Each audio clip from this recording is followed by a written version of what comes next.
I'm here to stay. I'm here to stay.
Love is in the air on Valentine's night, but our only focus is trying to get back to winning ways. We were in really good form before that Fleetwood match with 4 wins out of 5 in the league, and we had romantic hopes of maybe getting towards the playoffs. Those hopes were dented at the weekend, but a good performance and a good win tonight, and who knows, maybe that romance can be rekindled. It is Forest Green Rovers this evening on what is our first ever trip to the Bolt's new lawn. The Rovers have got big Duncan Ferguson in the dugout, but he's yet to taste victory since taking charge. They currently sit bottom of the table, but are fighting for their lives, so we know that we'll have to be at it to record a positive result. We are live streaming tonight's game worldwide, including the UK and Ireland, and we've got lots to come ahead of kickoff here on Charlton TV. We'll hear exclusively from manager Dean Holden, who spoke to Terry Smith shortly after arriving at the stadium. As I said, tonight is our first ever trip to Forest Green, England's most sustainable football club. So we'll be putting Curbs and Brownie sustainability knowledge to the test. And we'll also hear from... in this? No, we had no say in this whatsoever, Curbs. You're not better start talking yet. Sorry. We'll also hear from midfielder and captain George Dobson, who recently triggered a 1-year contract extension. As you well know, Curbs and Brownie are alongside me. Just can't even wait, can you, until the first question comes in? You have to I saw George bringing the plates of food in, which he's never done before, ever, because we are abandoned over here a little bit. We don't get fed, is that what you're saying? No, we are abandoned over here a little bit. And then he mentioned they might be vegan, so interesting. Well, Brownie. We'll come on to that a little bit later on, Curbs. The most important thing I want to talk about is golf on Friday. We've done it. No, I haven't. Yeah, we've done it. Yeah, so, golf on Friday, yeah. Me and you versus Brownie and Al. As the Bayliss. Right. And he's been given it, we can never be beaten. Never been beaten as a partnership. As a pair. I've addressed this already. What happened? No, we lost. And we lost fair and square this time. Not like with you and your other partner, the golf cheat. I don't want to say live on air. It's not fair. It's not fair. It's not fair. Allegedly. Right, but he was bad news for golf, that fella. Whereas this one was fair and square. Yeah, fair and square. Bang out of order, Brownie. You started off bang out of order, swinging. And you got beat, you got done. But I really enjoyed it anyway, Curbs. Good to see you on Friday. I did clear this up. I won the individual, you won the team. My partner, obviously, clearly, has not come to the party. Bayliss has not come to the party and has let me down massively. Curbs, as a team player, what do you think about that quote then from Brownie? Yeah, no team. Yeah. I carry him every single round. Let's move swiftly on. Look, it is Valentine's night. How do we get you two out? Mrs. Brown, I got kicked out this morning. Yeah, about 10 o'clock. She's had a great day. Is it Valentine's night? It is Valentine's. OK, so one got kicked out, one didn't even know it was Valentine's Day as well. So let's get quickly on to football matters now, shall we? Look, I've read the reports and watched the goals. Brownie's even given me a 10-minute match report over the phone, so I appreciate that, Brownie. But what went wrong on Saturday? You go or I go. I mean, it was just flat. It was just flat. The stadium was flat. The team didn't start off so well. Stunning goal, if you like, went in against us, and we never really got back into the game, did we? We had flashes, but the way we have been playing, it was a massive disappointment. Yeah. I was disappointed for sure to see the result. So then Forest Green. We need to bounce back, don't we? Yeah, 100%. And you'd like to think that we're going to get the start that we were hoping for Saturday, which was a high-tempo start, turn the back 4 round, play in their half, get up behind the knockdowns, win the seconds and play in their half. And it just didn't materialise. And the one thing I said to Curbs earlier, going back home after the game Saturday, and the more I sort of thought about the game, the worse it sort of got in my head, in terms of the performance. You think about when Dean first walked through the door, he made little adjustments, didn't he, to the way we were playing, change of manager, change of style. And I thought Saturday, actually, we went back a step and sort of almost went back to backwards and sideways passing. It was too slow, it was too laboured. And the one thing we said when Dean walked through the door was we got the ball forward quicker, we got up behind it, we won the knockdowns and we played in opponents' halves. And we were a little less, football orientated, playing out from the back, but we were more effective. And I thought Saturday was a little bit of a step back to, how it was before. Yeah, a little bit, yeah.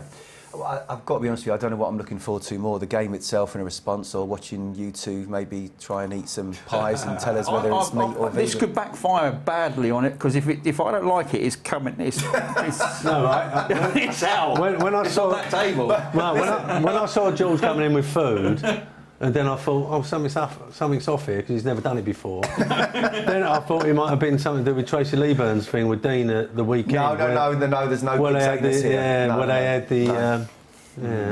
I'm a celebrity thing, get me out of there. No, none of that. Okay. We'll move swiftly on. This is like pie and mash, man, isn't he? Roast beef, pie and mash. This is why it's going to be interesting for me. This is why it's interesting, because you're giving it a meat. And look, I eat meat as well, so I'm no vegan, but let's just see if you can tell us the difference. I've never tasted non-meat.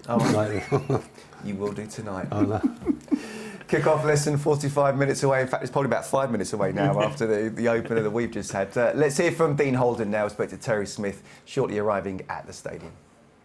Dean, we're here at Forest Green Rovers, and some good news about the squad. Of course, first that Ryan Ennis's red card's been rescinded, so he makes the team. And regarding the injuries, they're all fit and good, but you've made 2 changes anyway.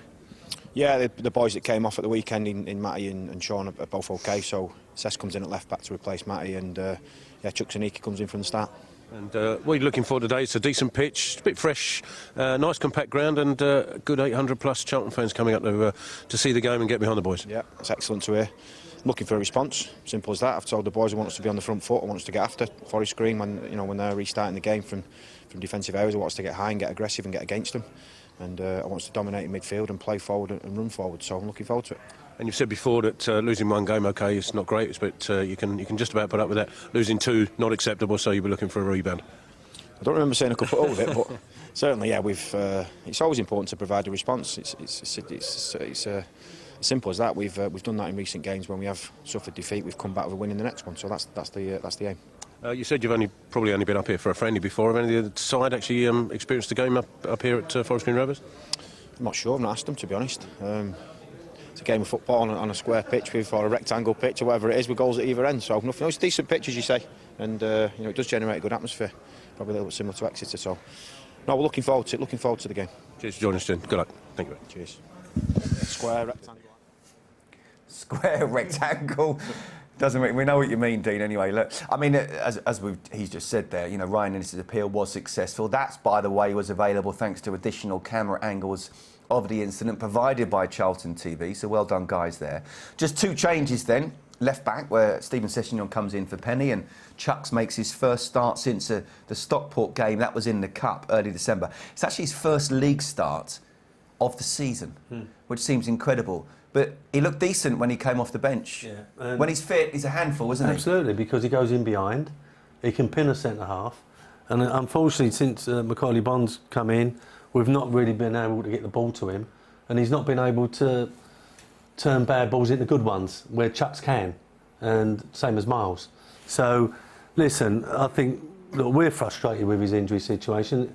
He must be, but we dearly need him to stay fit. And at left back, Brownie. Yeah, I'd seen Matt Penny's on the bench. I thought he was out injured, so that maybe he's got a knock and just about fit enough for the bench. But I'd put Sessegnon in anyway. I think the change was probably coming, because Sessegnon's obviously been fighting to get back fit, and we've watched him progress week after week. So it was about time he got back in the side. But yeah, Nike offers that physicality, doesn't he? He unsettles back lines just with his physicality. There was an opportunity where he side-footed it, and I thought actually it was a weak shot. He should have curled it a lot further away from the keeper, but it was just pure bullying that got him there, and he does that well. When I look at teams now, the manager said to me once, I was at Arsenal watching a Champions League game, and another manager said to me, "Oh, who do you fancy?" Blah blah blah. I said, "Oh, them, the opposition." I can't remember who it was, but the opposition. And he said, "I'll tell you what, if they decide to have a race instead of playing football, the opposition will win 7 or 8 out of 10." I'm looking at that side, thinking, I'm not knowing anything about Forest Green Rovers. That's an athletic side. Chuck's coming in for Macaulay Bonds, athletic. Sessegnon coming in is quick. That is a quick, athletic side.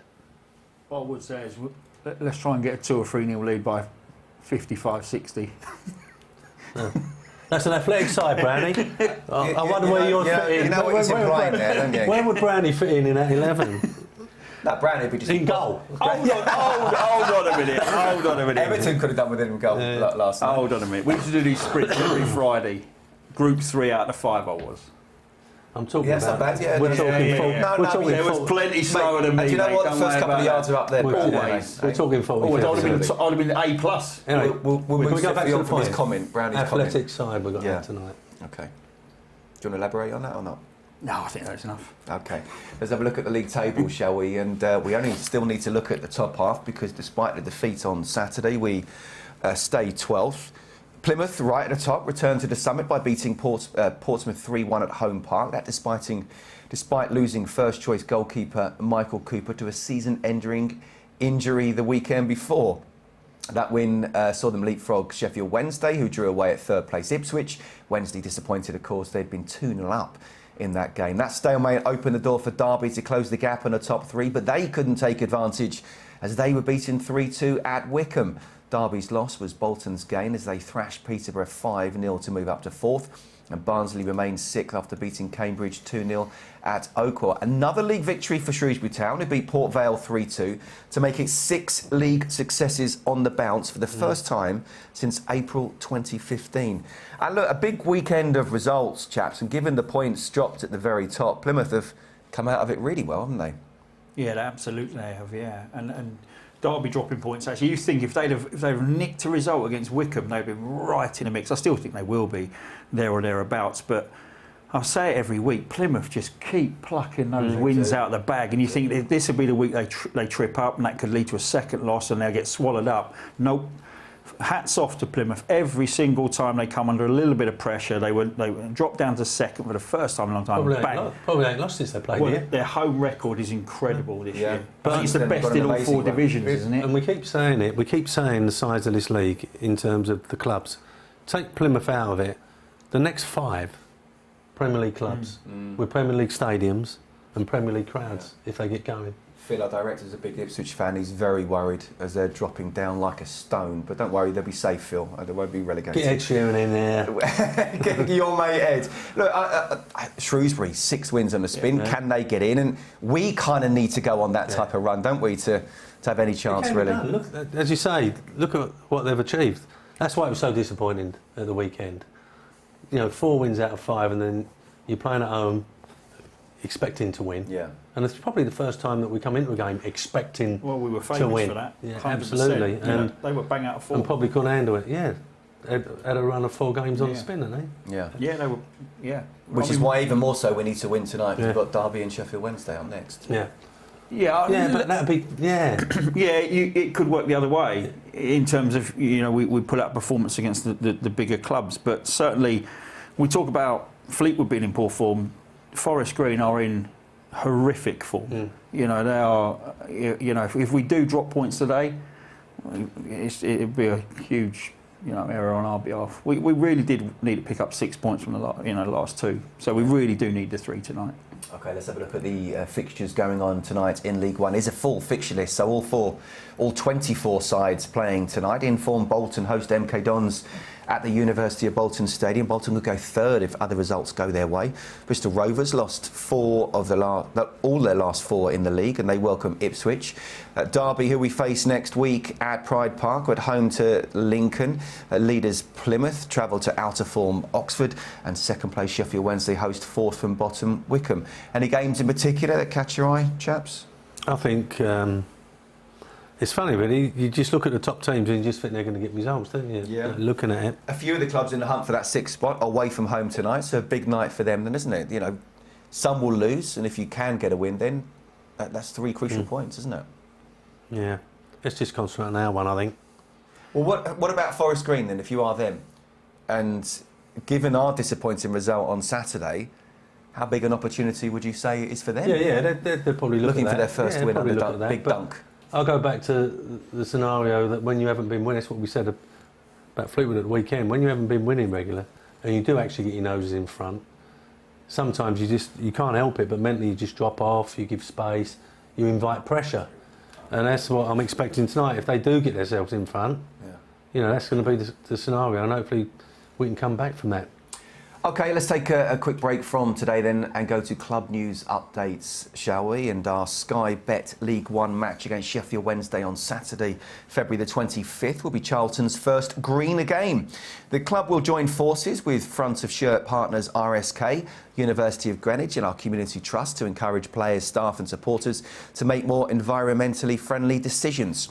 Further information on how you can get involved will be announced in the weeks leading up to the game. Tickets for that match on sale now, and following that we have 2 home league games to come in March. First we host Accrington on Saturday the 11th, and then we take on Wickham Saturday the 25th. Tickets for both of those, as well as the Sheffield Wednesday match, can also be purchased by visiting booking.cafc.co.uk. All supporters are reminded that tonight's match is available to live stream worldwide. That is including in the UK and Ireland on Charlton TV. If you're watching on social media now, make sure you purchase your match pass so you can get to watch the game too. Passes are priced at just £10. You can get yours by heading to cafc.co.uk. With your match pass, you can watch the game itself as well as Curbs' expert full-time analysis. Brownie also gives his opinion. Every now and again, if I can get a word in. You can also watch the production back in full from tomorrow. The Charlton women's team's 8-game winning run sadly came to an end on Sunday as they were beaten 1-0 by Sheffield United at Bramall Lane in the Barclays Women's Championship. They'll be hoping to bounce back when they host Birmingham City in the next game of the Oakwood on Sunday, February the 26th. And tickets for that match on sale now. You can get yours from booking.cafc.co.uk. Staying with the women's side in their upcoming fixture against Southampton at the Valley in the Barclays Championship will be their dedicated Her Game 2 fixture. The date of that game ties in with International Women's Day, and tickets for it are on sale now. You can get yours by heading to booking.cafc.co.uk. OK, moving on now, and I think it's fair to say it's been quite a few busy days off the pitch for Charlton. Last week, Thomas Sangard confirmed that takeover talks with a group led by Charlie Methvin of Sunderland Till I Die fame has ended. He explained that the group didn't comply with the agreement in place. And Brownie, as a player, and with all that noise around you, you shouldn't get distracted by it, but can you? Do you? No, I mean, I had quite a stable time here, didn't I? same fella for the whole time I was here. Well, but stable in the sense it was the same fella. Don't know if it's stable with you and that fella. No, I'm sure there were lots of changes behind the scenes, actually, whilst I was here. And no, I would say as a player, very little distracts you, if I'm honest, because your sole focus is trying to get into the manager's team and stay there. Well, it was for me anyway. I found it hard. But no, I think as a player, you focus on you getting into that side, standing aside, being in a successful team if you can, and you have no control over what's going on behind the scenes as a football player. You have none, so you tend not to worry yourself too much about that, and it lets that sorts itself out. I'm sure it's different for a manager. Yeah, well, Curbs will tell you that. But it's the same with life, really, isn't it? It's control the controllables. But the talks ending mean the departure of Jim Rodwell, Andy Scott, and Ed Warwick. But importantly, Dean is still here, and apparently Thomas Sangard has open discussions with his representative about having him longer as well. How impressed have you been with Dean, and how difficult is it for the manager? Because it is different, isn't it? I think we've all been impressed with what he's done since he's been at the club. And listen, he came in with the group, and the group's gone. So now he's left here on his own. And I did text him today, and because I think, as you said, the players, it's all right for the players, they just get on with it, but the manager's got to deal with all other things that's going on. And yeah, he probably feels a little bit vulnerable at the moment, with the people that brought him in. But as you've just said, I think Thomas has tried to reassure him that he's going to be at the football club a longer contract. And let's be fair about it, we've had, 5 managers in a couple of years? Do we need another one at the moment? And, I know Dean's, and he's said it on many occasions, that he's really happy here. Obviously disappointed with the weekend, but he's really happy. And he's got to focus because, if the players see him a little bit flattened down, there's an excuse ready-made, and he's got to make sure that he projects himself now full of confidence, as if, I'm getting on with it, this is what I'm going to do, and, have that enthusiasm. He's the leader. He's got a leader. American businessman Mark Spiegel is reportedly one of the people interested in investing in the club. Brownie, I mean, it's absolutely crucial, isn't it, that whoever anybody does come in understands what this club is all about. Yeah, I mean, you could go back to Dean for that, the way he's attacked it, and the way he's looked into the history of the football club, and the way he's put himself in almost every department to find out exactly how it operates. And I think anybody that comes in needs to do that. I think it doesn't matter what walk of life you're in. If you walk into a new building, you'd be a fool not to understand how that operates, and it's no different here. And Peter Storey, appointed as a CEO, he's been around in football a long time.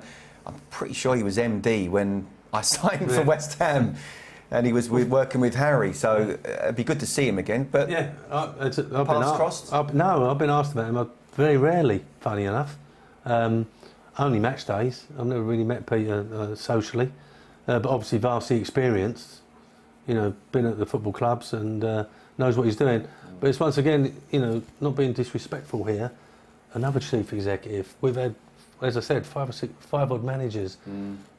4 or 5 chief executives, you know, not just stability on the pitch, but stability off the pitch. Well, you talk about team selection and being consistent about that on the pitch, but it kind of works the same off it as well, really, doesn't it? Absolutely, and you know, I think the club at the moment needs a bit of stability, if it can get that. And you know, listen, when I was first here with Stevie and even playing, leaving and going to Selhurst Park and then Upton Park and etc.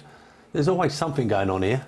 Right, but you know, we look around now and think that we're in a totally different position, but we need a bit of stability. As a player, I can speak. Made my debut at Selhurst Park, played at Upton Park, played in the game back to the Valley. You just, as a player, you just got that's to what forget I'm saying, about you it get and on with it. concentrate. So that's the important. You're not thing. hearing the other No, side. definitely a few busy days at the club. And before we move on, we'd also like to take this moment as well to send our condolences to Thomas, who lost his mother sadly last week. And Thomas, if you're watching, we send our best here on Charlton TV, and I'm sure everyone connected with Charlton as well, to you and your family. Okay, as we're heading to Forest Green Rovers, we know what's coming, don't we? It's only right that we have some dedicated time to sustainability discussion. We don't know what's coming. We're going to have a food tasting game called Vegan or Not. Okay. Before we start, have you sampled many vegan meals? Never. No, Never. Come on, then. no, I can't say what I want to say. I've been caught out a little bit. Brandy, you're saying you will definitely be able to tell the difference. No, I'm not saying that, because I definitely said we weren't going to get beat at golf when I got beat. So no definite in it. Okay. Okay. I'd be disappointed in myself. This is what we got here. We've got some small chicken bites. All right. But are they actually chicken? Chicken nuggets. Or are they exactly? Well, yeah, kind of nuggets. Or are they? They warm. No. A vegan cold chicken as this room. substitute? As cold as this room. Chicken's chicken. It's cold. That's though. vegan. They're cold. That's vegan. Want to try one more? No. No. That's vegan. Vegan. Vegan? Yeah. Correct. There we go. God. Look at you can see George's hand in the side there. Can you? Well, they're quite gonna see water. George's hand there. I have no. I'm going to go with me. Okay. My goodness, By the way, it what wasn't about that that? bad. What's the matter Yeah, with it you? was. What about that? Age restricted. Going through the cash thing for a Lucasade. You age restricted. No, you have to have it authorised for a Lucasade. Unbelievable. I don't know where we're going with that, to be honest. No, because it gave me the ump. Up next, sausage roll. Is it really sausage? Go on, Curbs. He's nicked the smallest bit as well. And as we're tasting, let's have a chat about how football has, or the diets has changed over That's the a years. normal sausage roll. No, That's a normal sausage roll. No, I'm going vegan again. You're going vegan? Yeah. So someone's right, someone's wrong. Royal It's taste. vegan. Royal taste is It's vegan vegan. now. You changed something- it. No, I've changed. Right. Okay. We know you like your meat pies, Curbs. Oh, if he gets this wrong. Yeah. Oh, this is Ain't a meat pie, is it? So at the halfway stage, we have a steak bake. Yep. Is it traditional steak bake? Half- Or is it a Halfway. fake bake? Well, Yeah. halfway. Listen, it's not a pig's So steak, is this you know. steak What? or not? Small bit again. Go on, Curbs. Why aren't you eating none? I'll Have have you some. got a tool? Well, I've got a tool, yeah. I'll eat it, I don't mind. I'll eat anything. I'll be mate. honest. The smell of it smells like steak. Okay, If that is interesting. I would say that's steak. You're saying that's steak, Brownie? It's been heavily pepperised to cover, so I'm I'm going to go with a steak bake actually. Proper steak. Yeah, I'm going to go with that, but it's got so much stuff in it that you can't taste anything but pepper. What are you saying? George has Doctored it. tried to cover it. It is a traditional steak bake. Yeah. Curbs, tell us about. I mean, when I first came into the side, we used to have steak and chips the night before the game, Yeah. and even a beer as well sometimes. Oh, I've been hearing about this, but, Yeah. but no comment, Your Honour. It's changed. It's changed a lot, hasn't it, over the years? Diets and Yeah, that. absolutely. I Okay. mean, lots of clubs take their own chefs to away games. Yeah. To go into the hotels. Yeah. We used to get like a Marks Kitchen. and Spencer's spaghetti carbonara or whatever in the oven Yeah, at the but the back. thing is, we used to win as Yeah, well, didn't sorry. we? We used to win games. Crisps. Cheese and onion, or a vegan cheese and onion? That's a tougher. That's tougher. Yeah, all about it. I'll say it's vegan. We've got you. I'm going to go vegan because it's. Because it But don't the taste is all right. Yeah, it's all right. Yeah. But the texture is more vegan, I'd Okay. say. Yeah, you're right. Vegan. You got 100% records so far, you two, Nick. Well, I've dibbered on one. Okay. Last one. George is well happy because he's got more to eat for himself. I don't care if this is vegan or not. I'm eating all of these. This is a millionaire shortbread. All right. So this is I a bit love of you, caramel. This is a bit of you. It's a bit of me, is it? One is vegan, one is not. Say it again? So that's the possible vegan or not. Yeah. These are the other ones. So which one is vegan and which one is not? Right, I'm going to... God, blue neck. Listen, they're not seeing the light of day, these. Whether you like them or not, I'm eating them all. I won't even taste that. And I'd say that's the normal and that's vegan.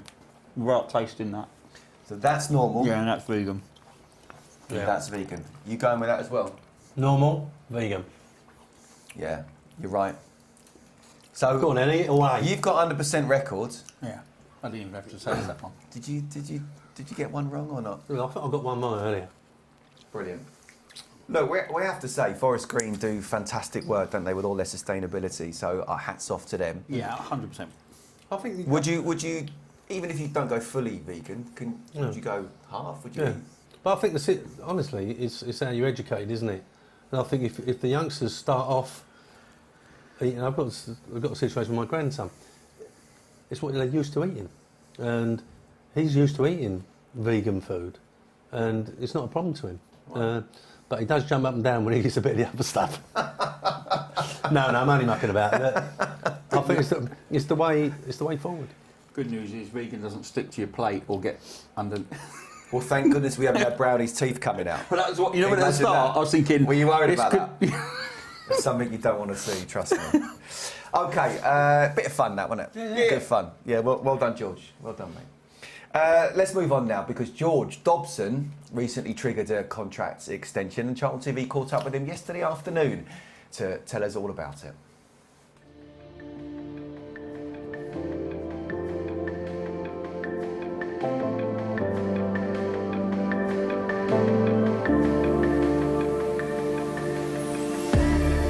Dobbo headed to Forest Green on Tuesday night. What's the mood like in the camp?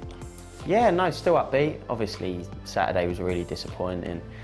We feel like we've been in a good vein of form, and obviously, apart from the Bolton game, we'd won 4 and 5, and yeah, obviously confidence was high. So, no, it was a real disappointing result and real frustrating second half. And yeah, it was obviously just the time wasting, the injuries, the red card. It all set us back really. And so, no, a real disappointing one, but the good thing about obviously having a game on Tuesday night is it's a quick turnaround and a quick chance to right them wrongs and get another positive performance going, and hopefully start of a new run of us kicking up the league. You touched on it there, but it was a game where probably fair to say we didn't really get going, but then lots of other things didn't really go in our favour either. What was the conversation like in the changing room afterwards? Yeah, no, first off we actually felt like we had a good control in the game. It was obviously maybe a little bit slow, some of our play around the back, and yeah, that was the thing we addressed at half time, but obviously then to concede a poor goal at the start of the second half, and then as I've just said about with all the injuries, the stoppages, that it really set us back, and it meant we couldn't get any rhythm in the second half of the game. So yeah, we've reflected on it today, and yeah, these are the games that we've struggled in this season, the games where teams have sat back against us, and we have to work hard to break them down and be secure on the counter. So we've really tried to work on that today in the meeting room and out on the pitch to make sure come tomorrow we're ready to take care of our performance, and then obviously the result follow suit. Training today, as you say, it was a late afternoon session, which isn't too common, but from looking at it, it looked like it was a good example of not getting too low when we lose, not getting too high when we win. It did seem like spirits were high, and there was a real sort of a feel-good factor almost there. Yeah, definitely. Yeah, it's actually the first time I've ever travelled in the evening, so yeah, new experience. But no, I know it's a saying in football not to get too low when you lose and not too high when you win, but you've got to. For us, it's about trying to find the consistent performances and playing to our strengths, and if we can do that over a consistent basis, that's when the results will come more consistently, like they have in the last few weeks. So, no, we're obviously really disappointed with the result on Saturday, and yeah, we've got to make sure that we bounce back, and we've obviously got two tough away games this week. Forest Green obviously fighting for their lives, and Derby is obviously going to be a great game and a real tough one as well. So no, we've still got positive spirits, and yeah, we're going to be making sure we go there and put on a real strong performance, and yeah, get back onto a positive outcome throughout the club, really. There was some nice news for you recently, which came out last week, about your contract extension being triggered. What does that mean to you, knowing that you've got an extra year here at least? Obviously, no, to be able to stay for another year is brilliant.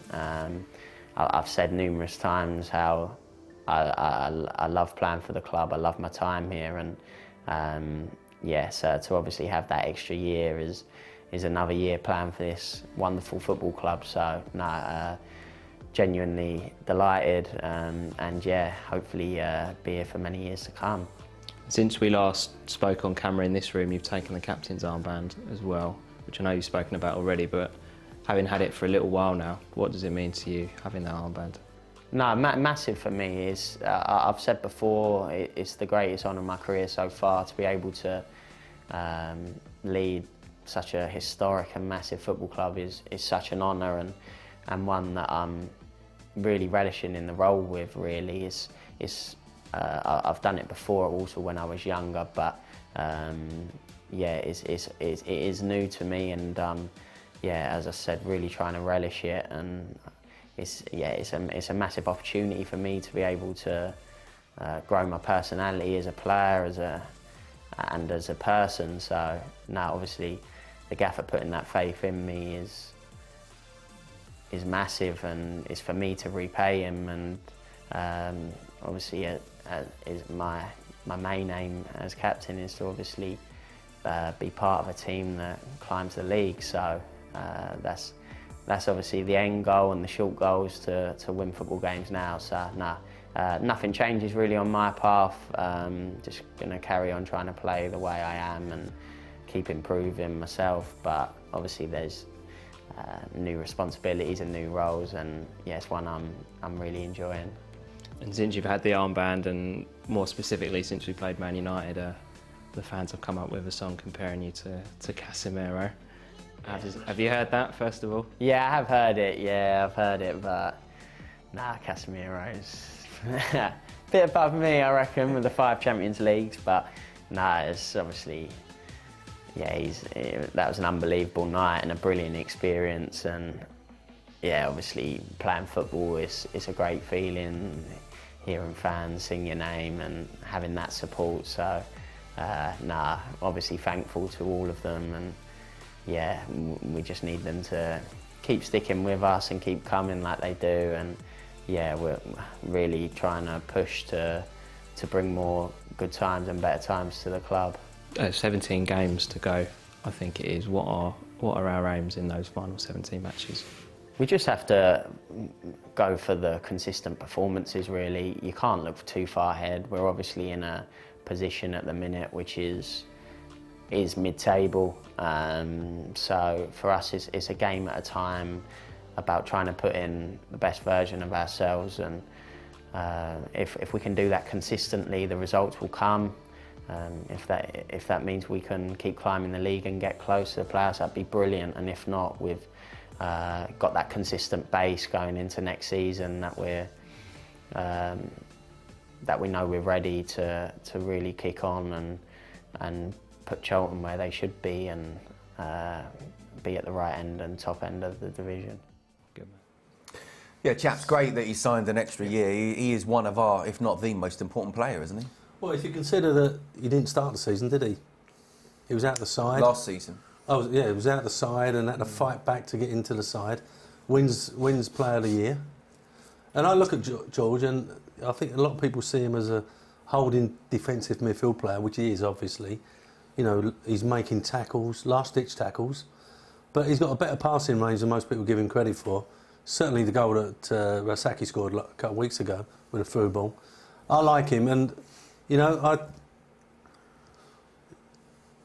perhaps I shouldn't say this, but he'd get in our squads. He would get in my squads. Well, I was going to set you up with that, because I know you have said it before. He's the sort of and player... That's a massive compliment to George. He's the sort of player that would get into our squads and the rest of the lads would appreciate him. And he would appreciate the fact that he's in there as well.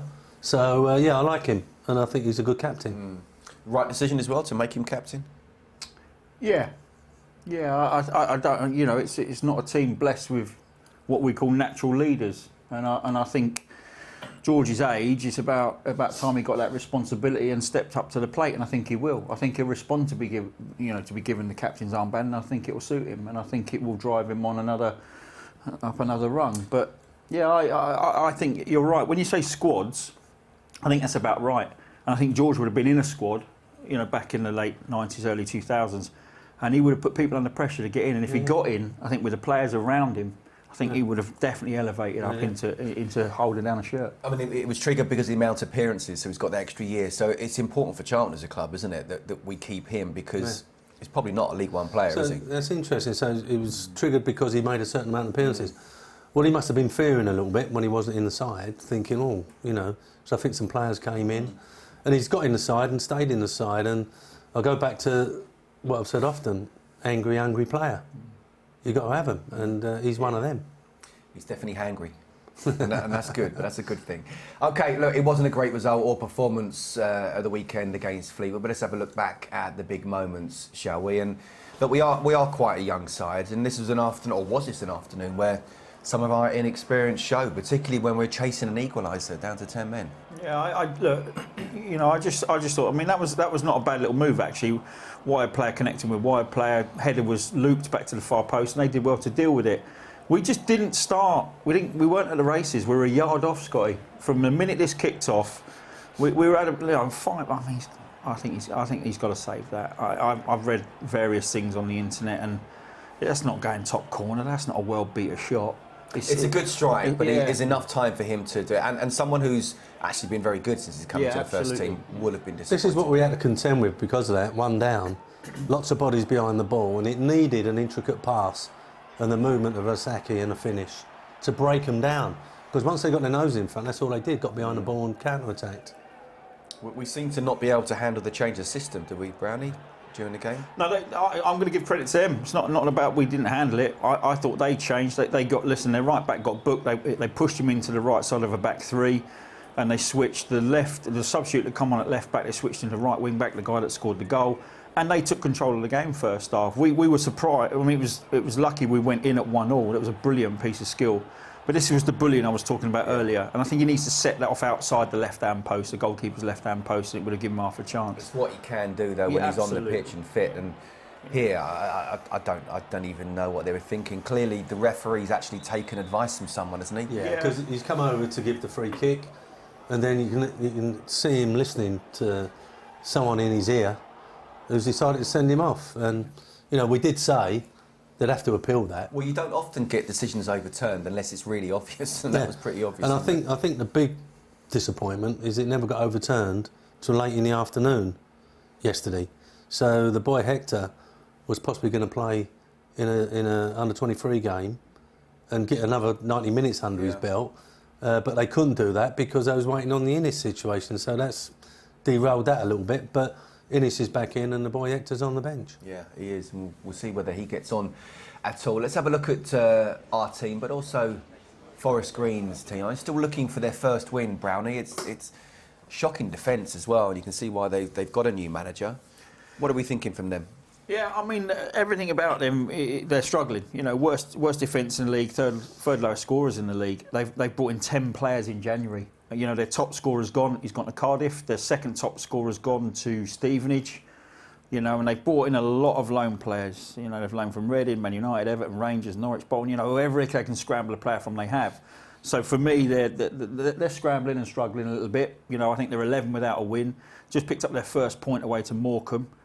You know, and it's pretty dire for them. You know, they've got to start winning games to have any chance of staying in this league. So, you know, for Duncan Ferguson, it's got to start tonight. But you know, we're playing a team that's seriously out of form here. That doesn't bode well, does it? By the way, just got a couple of questions here, very quickly. Someone from Unnamed on the WhatsApp. Tell Brownie that Lucozade is vegan. Brilliant. Bill in Luton, give you a quick question here, Curbs. Which of his former players or teammates would Curbs or Brownie send to do a Bush Tucker trial? Stuart Barmer. Definitely. Steve Jones. I'd go for Stewie. Final one. Neil in Brighton. When Lenny was manager and he did curry nights, did you all have to have a vindaloo? Did he do curry nights? Can't remember. He must have done. Yeah. You certainly wouldn't have it as a pre-match here anyway, and Forest Green definitely not. Right, chaps, how important we respond back after what was a really disappointing performance on Saturday, and tough games coming up now. Yeah, no, we've got to, because of that. The two tough games. So, as Brownie said last week, you know, we had these two games coming up, we're expecting 6 points, but now we haven't got that, we've got to get the 3. Yeah, look, I think it's important for him, the guy that we're seeing go across the pitch, Dean Holden, that he gets a reaction, actually, because I thought the players were disappointing in terms of the performance levels they hit Saturday. It'll be a little bit, you know, with the news that came Friday and the position we were in, I think he will. It was real damp squib, wasn't it? It was just a flat day. And we need a response. Let's give credit to the 800 that's gone there. Absolutely. You know, no disrespect, they could be sitting indoors now watching us. Well, that's why they've gone down there. That's why they've gone down there, yeah. But Valentine's night, they must all be single. They must all be single. Or soon to be. Yeah. But no, 800 of our fans, because it's not an easy trip, have gone down there. That's fantastic. Absolutely. Fingers crossed Chucks can last as long as possible as well. That's very important. And it would be great to see him get on the score sheet and us come away with all 3 points. Right, I'm going to tuck into the vegan millionaire's shortbread. So let's get to our commentary team of Terry Smith and Greg Stubley. Thank you, Scott. Cheers, Curbs. Thank you, Brownie. And yeah, no millionaire biscuits for us. We're up here in the slightly chilly Gloucestershire area as the Addicts prepare to take on Forest Green Rovers. Greg Stubley to my right-hand side. It's Charlton attacking by the looks of it from where your angle is, from left to right. We're in the opposite side of the camera. But as the guys in the studio said, it's important to bounce back. Would you say? Yeah, very much so. I think Brownie said some very some things that I completely agree with, to be honest. I think he said some things that... Well, I just did. Don't tell your name, Pike. But there's things like urgent tempo. There were things on Saturday that just wasn't there that we've seen in